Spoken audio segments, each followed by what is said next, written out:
욥기서 42장 1절로 6절 말씀 가지고 하나님을 만난 욥, 이와 같은 제목으로 하나님 말씀을 전합니다.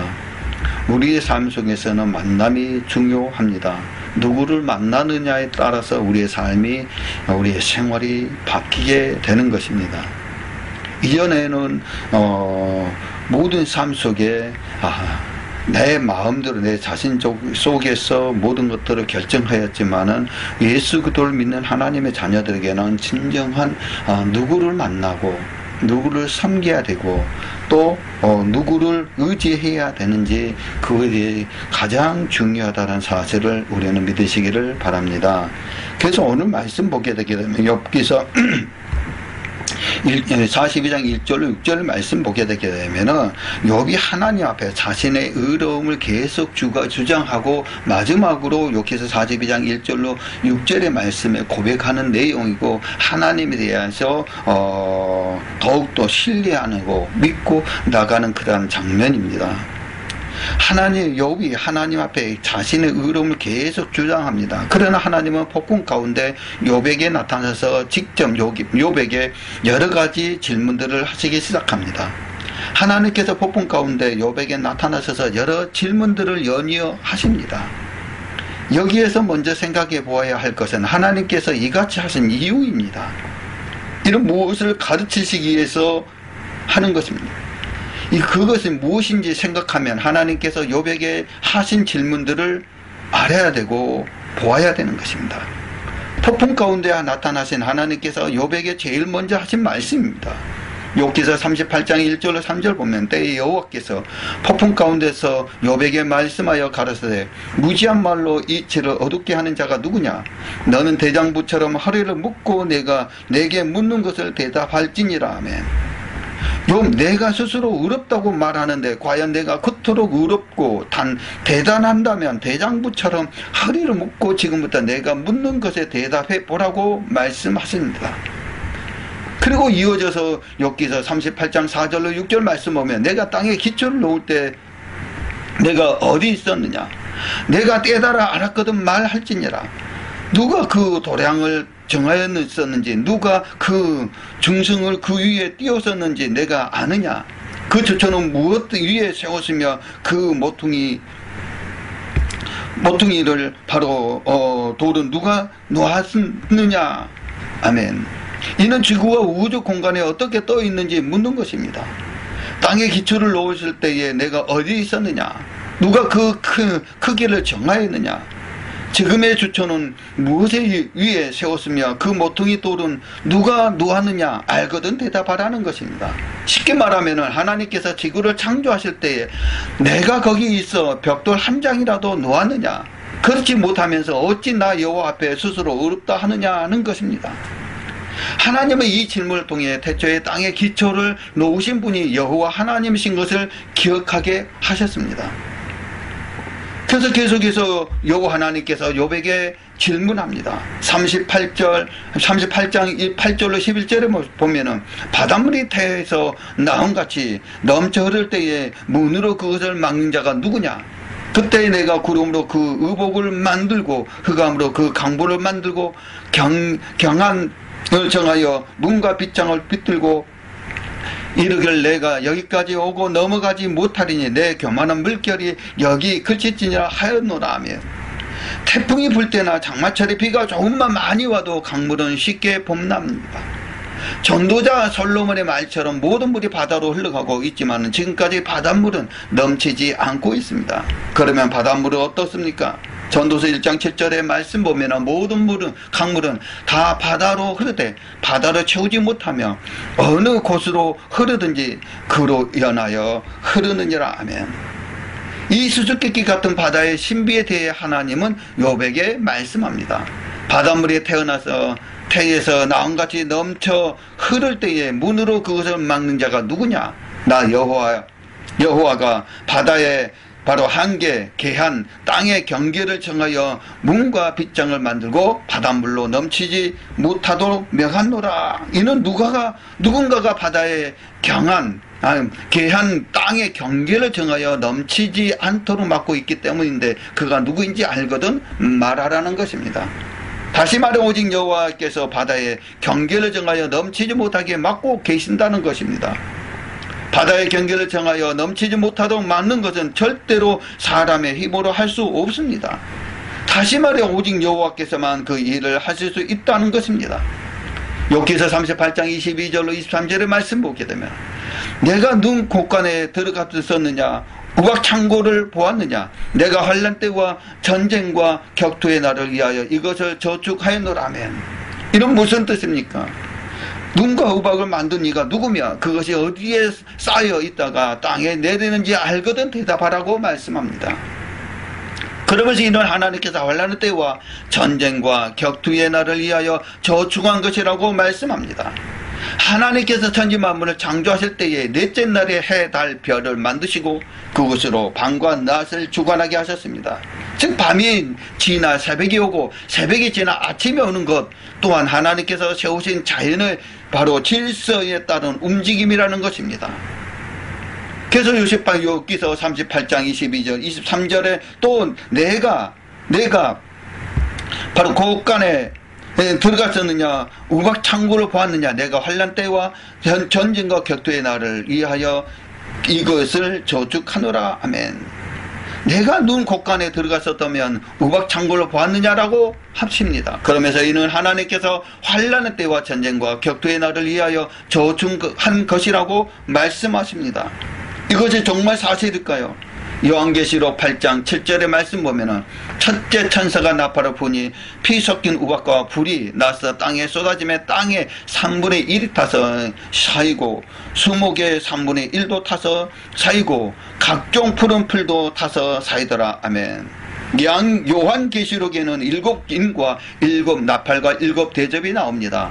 이때 7 나팔은 세상 끝에 일을 환난을 뜻합니다. 그 환난의 날에 하나님께서 피 섞인 우박과 불을 땅에 쏟으신다는 것입니다. 이처럼 하나님은 눈과 우박을 환난의 때와 전쟁과 격투의 날을 위하여 저축해 두셨습니다. 욥기서는 지금부터 약 4,000년 전에 족장시대 때에 기록된 말씀입니다. 그 까마득한 옛날부터 하나님은 마지막 환난 때를 위하여 우박 창고를 준비하고 계신다는 것입니다.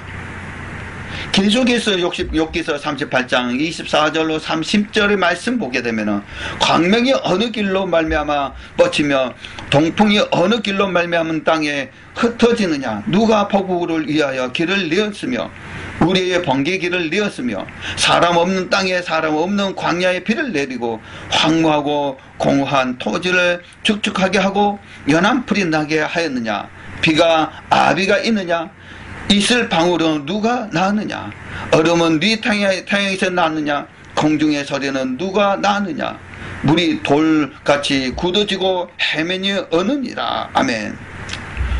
광명과 동풍이 어느 길에서 와서 어떤 길을 통해 어디로 갔는지 아느냐 누가 폭우와 우레의 번개가 어디에 있다가 어떤 길을 통해 어디로 가는지 아느냐 사람 없는 광야에 누가 비를 내려 그 땅을 적시고 풀이 나게 하였느냐 비와 이슬과 얼음과 공중의 소리를 누가 지었느냐 위에 물이 돌같이 굳어지는지 아느냐 알거든 대답하라고 욥에게 말씀합니다. 이 모든 것 대자연의 신비역사 여호와 하나님께서 행하시는 일이라는 것입니다. 욥기서 38장 31절로 33절의 말씀 보면 내가 묘성을 매여 떨기 되게 하겠느냐 삼성의 띠를 풀겠느냐 내가 12궁성을 때를 따라 이끌어 내겠느냐 북두성과 그 속한 별들을 인도하겠느냐 내가 하늘의 법도를 아느냐 하늘로 그 권능을 땅에 베풀게 하겠느냐. 아멘. 여호와 내가 하늘의 법도를 아느냐 수성 금성 지구 화성 목성 토성 천왕성 해왕성 명왕성 9개의 행성과 별자리들을 누가 정하였으며 이들이 서로 부딪히지 않도록 인도하는 자가 누구인지 알거든 대답해 보라고 말씀합니다. 만약 태양계의 행성들이 그 계를 조금만 벗어나도 우주의 별들은 서로 부딪혀 엄청난 별들의 전쟁이 일어날 것입니다. 역시 하나님께서 운행하고 계신다는 것입니다. 근데 아직까지 이 같은 일이 없는 것은 하늘의 법도를 하나님께서 정하시고 운행하고 계시기 때문입니다.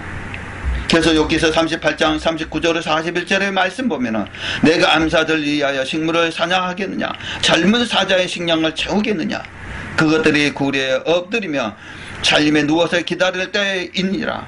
까마귀 새끼가 하나님을 향하여 부르짖며 먹을 것이 없어서 오락가락할 때에 그것을 위하여 먹을 것을 예비한 자가 누구냐. 아멘. 암사자와 젊은 사자가 까마귀 새끼에 먹을 것을 예비하는 자가 누구냐. 여호와 내가 알거든 대답해 보라는 것입니다.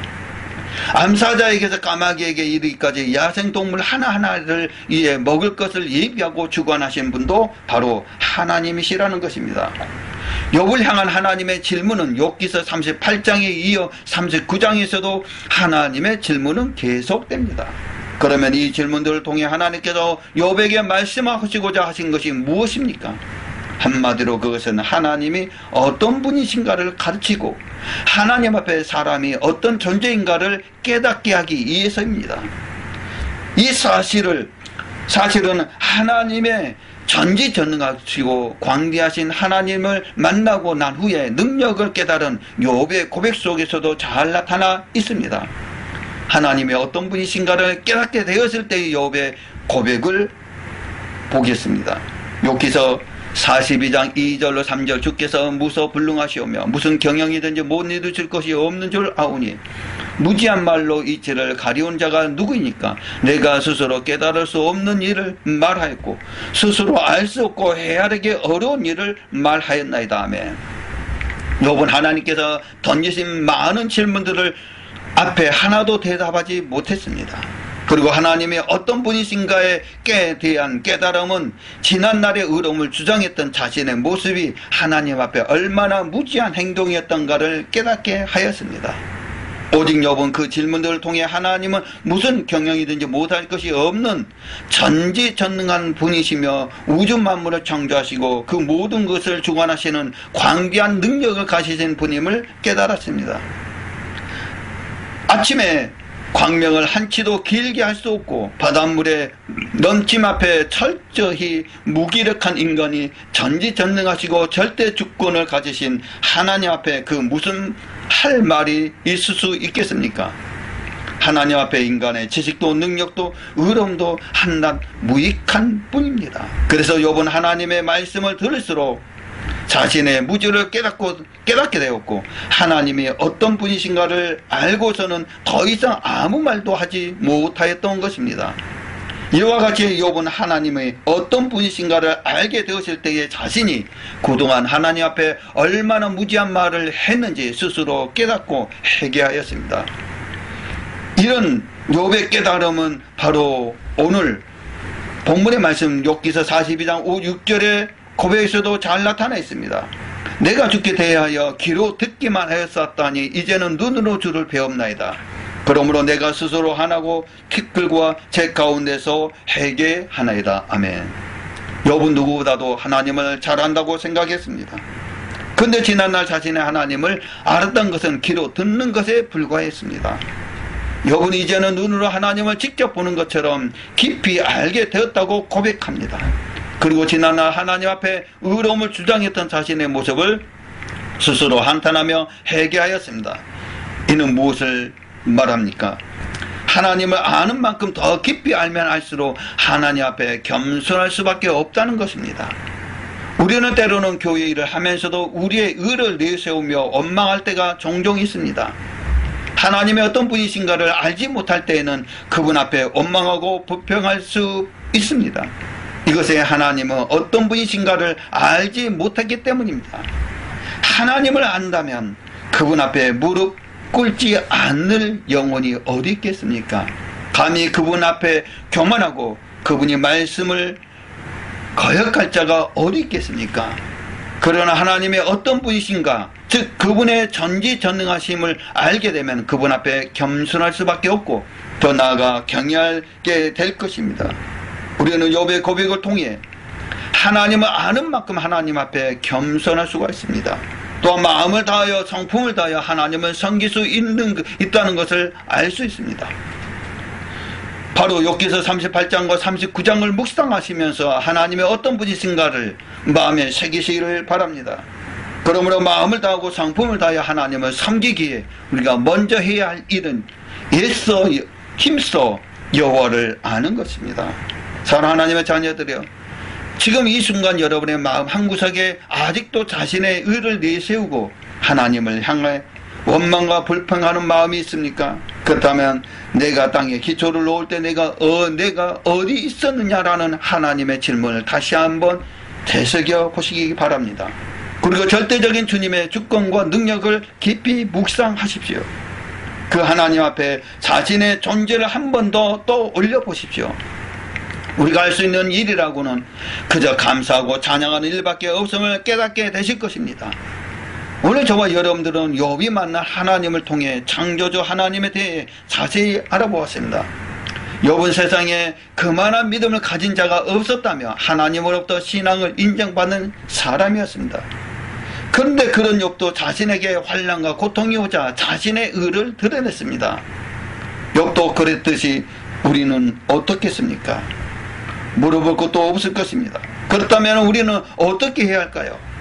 다시 한번 말하자면 그토록 자신의 의를 주장했던 욥이 내가 무지한 말로 이치를 가리웠다라며 티끌과 재 가운데서 회개할 수 있었던 것은 그가 하나님의 질문을 통해서 천지만물을 창조하시고 친히 주관하시는 하나님의 전지전능하신 능력을 깨닫고 그분 앞에 자신이 어떤 존재인가를 알았기 때문입니다.